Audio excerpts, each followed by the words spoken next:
Welcome to Creative Bath, the podcast for anyone interested in being more creative.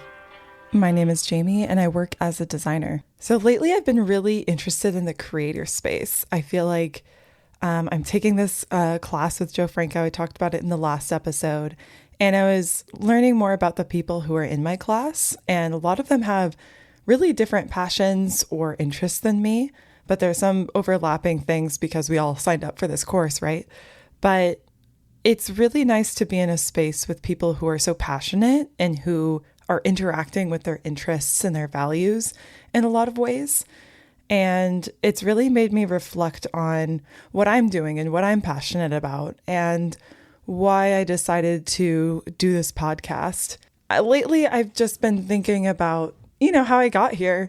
And one of the books that I think was really fundamental for me was a book by Cal Newport. It was called So Good They Can't Ignore You. It was written in the 2010s. So some of the topics kind of feel not as relevant, but in a lot of ways, his advice still stands. So I'm going to go over just like a quick summary of some of the things he talks about in the book, and then I'll talk a little bit more about my thoughts on it. So in the first part, which is maybe the most controversial piece, he talked about how occupational happiness or following your passion is not the way that society has told us it would be. And he talks about how it's a myth that you find your passion and then you figure out a job in it and then bing, bang, boom, everything's good. He talked about how a lot of people don't actually have passions that align with jobs, or if you have a passion, his example was reading, you might not be able to translate it into a career, especially early on. And he also had a lot of examples of people who we think followed their passions, but actually didn't at first. It just worked out for them. So his example is Steve Jobs, and how Steve Jobs went into computers, I guess, for quick cash, not necessarily for building, some sort of empire. But he ended up being passionate later in his life about what he was doing. One of the things that I like about this kind of framework was, at the time for me, I think I listened to this book right before my design career. I was like around 23, and I had so many passions. That was kind of my problem. And so when I found this book and it talked about focusing on other things, and I'll get to those other things in just a second, it was really eye-opening for me. It felt like maybe I could do something that aligned with what I wanted to do. I felt like maybe I could find something that fit more of who I am, which is someone who is a little bit more of a generalist. But back to the book. So the second kind of piece that he talked about is try to have a craftsman mindset. Focus on the value you're producing at your job. And he argued that the passion mindset focuses more on what the job offers you. And this kind of makes you hyper aware of what you don't like about your job and can kind of create confusion, right? Like in our society, when you do a specific job, it kind of then becomes an aspect of your identity, or some people fully identify with their job. And if you're in a space where your job is actually not aligning with you in a lot of ways, that can create a lot of anxiety. And so he talks about how the craftsman mindset is what makes you so good they can't ignore you. Being a craftsman is more about pushing your skills and focusing on your day-to-day tasks and executing really well.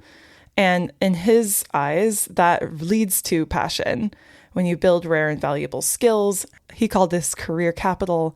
And then you're also making it a practice to stretch your abilities beyond what's comfortable. So I think I remember in the book him talking about how it's not just about practicing or spending a bunch of time working on something. It has to be deliberate, kind of breaking what you've already done before. And the interesting thing about this, and it's something that I've found in my design practice, is it's often really uncomfortable. And sometimes you need to seek feedback from people who are going to tear your work apart. I've cried a few times, I'm not going to lie, but doing that kind of thing and pushing yourself and learning new things will stretch or break your perception of good. And when your perception of good is constantly being rewritten, I think that is going to make you better and better and better, right? The third and fourth pieces, I feel like, are a little bit less relevant to what I want to talk today about. And there's obviously way more to this book as well. But he touches on what kind of market you're competing in. So in some jobs, being really, really good at one thing is the key. And in others, having a variety of skills is actually what's going to get you ahead. I feel like I've always gravitated more towards the kind of space where you're having to work on a variety of skills. That is just, I guess I've always been more of a generalist. And to wrap up my summary of the book, the fourth point is to build a career on a clear mission that's significant for you.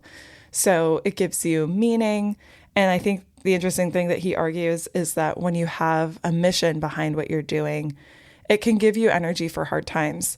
And I think another thing that I really like about this idea is you're contrasting your mission from your deliberate practice or your whatever your day-to-day tasks are, because sometimes they don't align. Sometimes things are hard. Sometimes you find yourself out of work or you're working on things that aren't like maybe not your favorite thing. But I feel like having a mission and a why behind your life essentially can really give you energy for those harder moments.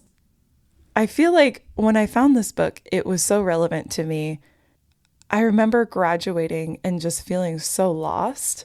And I've been, it's hard to look away from the news. It's hard to look away from social media right now. And I think a lot of younger people than me are entering the workforce and they aren't really sure about what they want to do and they want to get hired. They're trying to figure everything out. And I feel like with all the things happening post-pandemic, it's a weird, hard time where it feels like it's a little bit harder to predict what is going to happen or what your field will look like in even 5-10 years.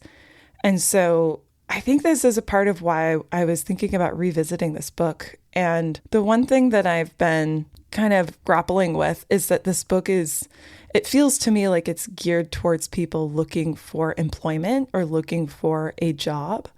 And I wonder about, going back to the career space or even an entrepreneurial space, what is the value of that? Are you building rare and valuable skills for getting clients?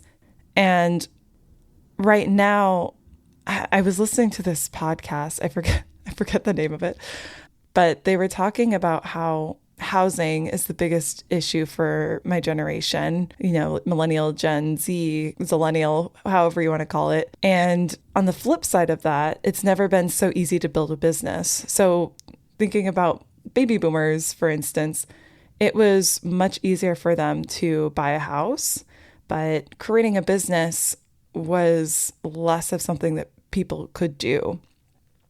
And in a lot of ways now, I feel like with the complexity of AI, with how jobs are changing and how we're all just trying to figure out where things are going to go, I feel like leaning into kind of that more entrepreneurial spirit is really, really interesting to me.